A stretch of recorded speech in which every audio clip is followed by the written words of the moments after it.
Often in sci-fi, we can get so swept up in the flashing lights and the glamour of alien worlds that we manage to miss the bigger picture. If you take a step back and look at some of your favourite films, you might realise that the concepts behind them make absolutely no sense at all. From your classic AI girlfriend to things like dream diving, there's a whole host of bold concepts that shouldn't necessarily work, but somehow they just do. Sometimes they're pulled off because of amazing performances, incredible scene setting or scripting, or sometimes just because they introduce us to a concept that we had never considered before. And that's a huge part of the charm of sci-fi, right? With this in mind, I'm Amy from What Culture, and how about we take a look at 10 sci-fi concepts that really shouldn't work, but do. 10. Primer. Primer is a 2004 time travel flick with a twist, and the twist is that it's boring. But not in a bad way, hear me out. People recently started talking about it again because of the release of Tenet, the newest Nolan film, which shares much of its high concept with Primer. The difference between the two, though, is that whilst both are known for their incredibly complex plots, which over the years have led people to create flowcharts just to even attempt to understand, Tenet is backed by a huge budget and big names, whereas Primer intentionally creates a down-to-earth presentation of scientific discovery, which I promise is more sexy than it sounds. The understated visuals and performances in the film help bolster its charm, a direct product of its low budget and director's vision. For explosions and action and excitement, go to Tenet, but Primer is its smarter, quieter cousin. Director Shane Carruth himself plays one of the two central roles, after claiming he couldn't find a single actor that wouldn't deliver the lines with, quote, too much drama, insisting he wanted the film to portray scientific discovery realistically instead. Now, this may not be for everyone. It's more slow-burning and introspective than others like it, but nonetheless, Carruth proved to audiences that you don't need big names and bigger budgets to bring an incredible, complex sci-fi idea to life. 9. Mandy. That intro sounded way too happy for how sad this film is gonna get so quickly. Even if you don't know much about this film, chances are you've still seen the gif of Nick Cage smiling maniacally in a burning car covered in blood. Well, that's not even the half of it. The basic sci-fi premise of this film is that a bad batch of LSD turns a group of hippies into a cannibalistic cult.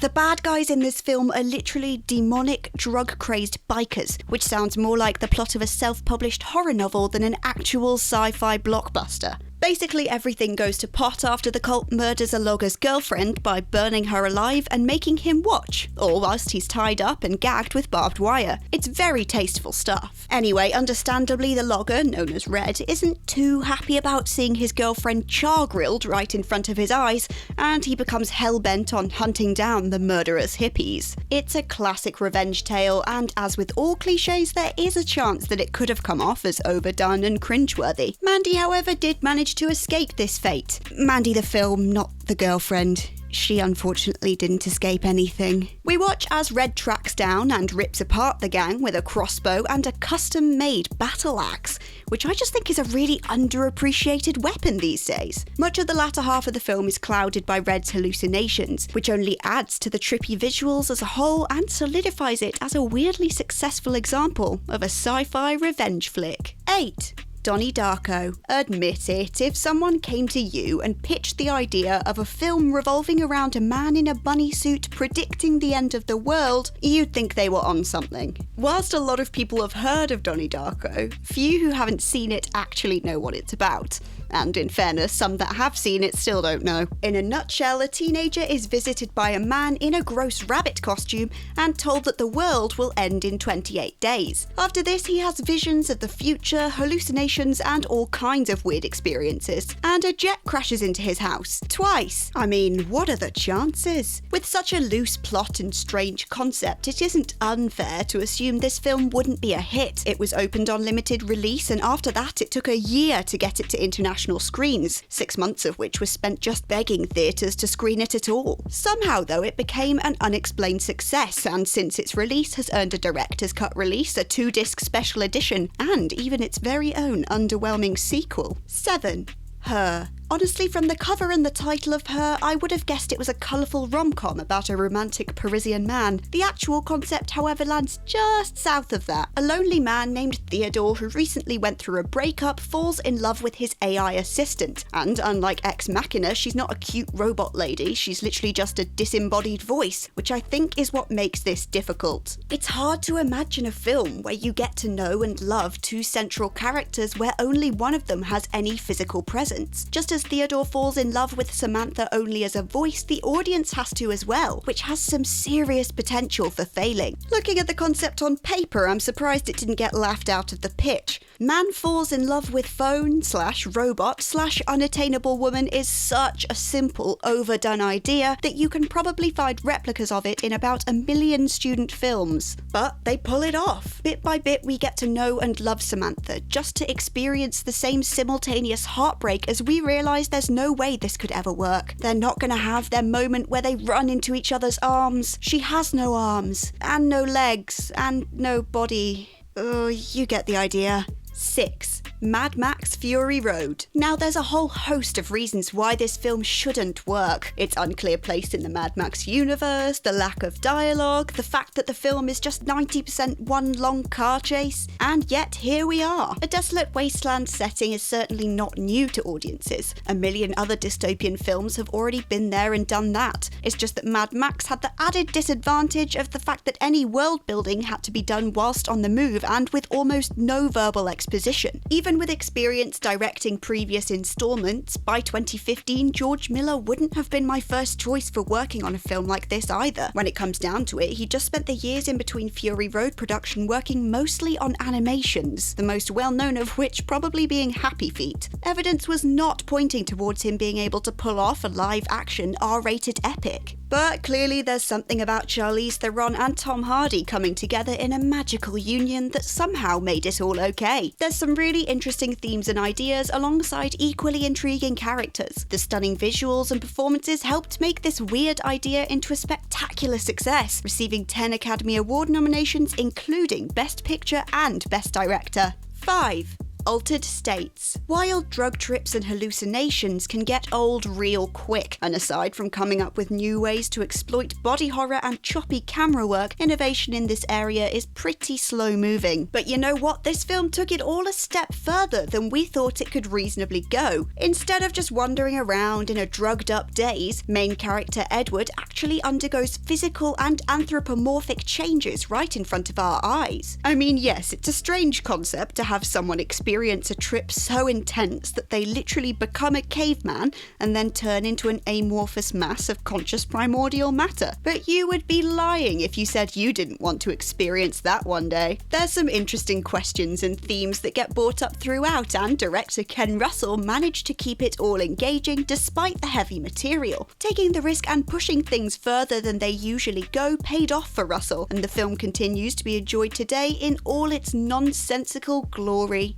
4.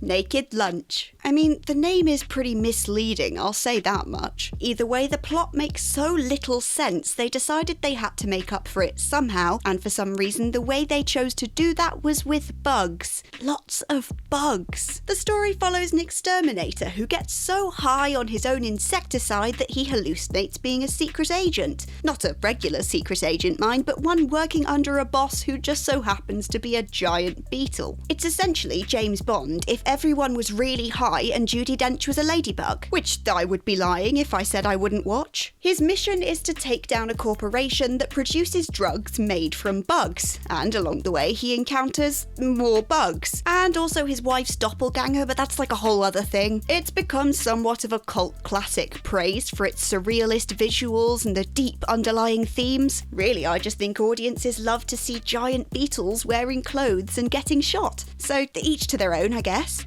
3. Arrival. It was a risk to make an alien movie that was less about the aliens themselves and more about international relations and language learning, because when you think about it, that all sounds incredibly boring. Often audiences want alien films to be heavier on the sci-fi elements and visuals. In the age of blockbusters like Interstellar or anything that Marvel pumps out, you're taking a risk by putting out a sci-fi film more interested in being thoughtful than visually intense. It has elements of politics and linguistics and the higher concept concept of reading the alien's language, gifting you the ability to see the future. Really, it's more about people than it is about aliens, and this could mean it would flop with audiences. However, lo and behold, it was one of the most successful films of 2016. That does seem to be a theme here though. If you take a risk and challenge what audiences normally want to see, you can often create something way more impactful. 2. Inception. It was a bit of a meme when Inception came out that it was so complicated that no one could understand it, and that it's the literal blockbuster personification of the "and then I woke up and it was all a dream" trope. But in the years since its release, it's arguably become one of Nolan's best loved films. Whilst any Nolan film was always going to have a bizarre, extreme concept, this one was really daring. The concept of infiltrating someone else's subconscious for a sort of espionage activity and to eventually plant a whole new idea in their mind was definitely new. It's carried by the emotions behind it all, including the additional storyline of the main character Cobb's late wife haunting his subconscious. Fundamentally, a film known for being too complicated for its own good, much like Primer, shouldn't be successful, especially when the plot relies so heavily on a universally hated cliché. Yet Nolan managed to toe the line just enough to create a masterpiece that challenges viewers but also leaves them completely satisfied overall, even distracting us long enough to forget that dreams are generally the weakest premise to any story. 1.